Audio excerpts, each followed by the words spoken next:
What is going on, everyone? So this is the Wealth Building Educator, and I'm actually getting ready to do a live stream with my man, Pocket Watching with JT, in about 45 minutes. I wanted to hop on real quick and just talk a little bit about this whole Kevin Durant thing.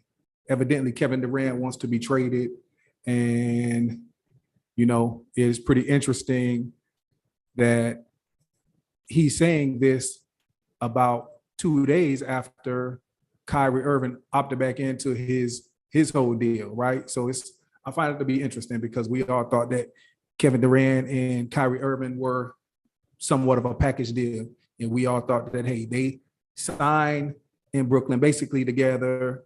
They went there to try to win the championship together, and now they have decided that they don't want to be together anymore, according to the actions of Kevin Durant. Now, I just think everybody made the assumption that once Kyrie Irving decided that he's going to return to Brooklyn, which, let's face it, he really didn't have a lot of options. It was $36 million to go back to Brooklyn, or he could have basically went to LA for, I believe, $6 million.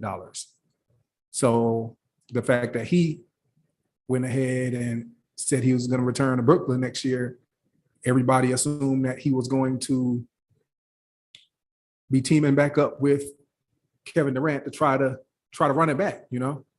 This year there were obviously so many injuries and so much. There was no continuity with the team, obviously, with Kyrie Irving not getting the vaccine and him missing so many games, and then the whole James Harden forcing himself out of Brooklyn to go to Philadelphia. Then you had the whole Ben Simmons deal where he didn't play one game all year for either one of those two teams.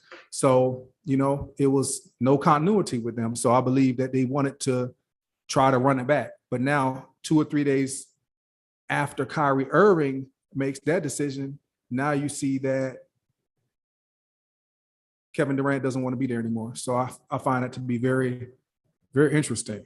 Now I'm hearing rumors, obviously it's not inside information, but you hear rumors about a possible package deal that will send Kyrie Irving and Kevin Durant to the Lakers. Now, we all know that they have the big two there right now. They have LeBron and AD. Now, there's no way that they're getting rid of LeBron. There's no way they're getting rid of LeBron. So it looks like they might be trying to put a package deal together that would include Anthony Davis. And I personally think that if you have a team that's able to get rid of Russell Westbrook, and you have Anthony Davis, you have LeBron James, you have Kevin Durant, and you have Kyrie Irving, I think that automatically catapults the Lakers into the number one position going into the next basketball season. So, I just want to hop on real quick and just discuss this whole Kevin Durant thing. Like I said, I think it's interesting that he decides to do this a few days after Kyrie Irving decides that he's going to be returning to the Brooklyn Nets. So, I appreciate you guys. You all have a phenomenal day, and hopefully you will tune in at 7:00 p.m. Eastern Standard Time, 6:00 p.m. Central Standard Time, as I have a live discussion with my man, Pocket Watching with JT. You all have a phenomenal day.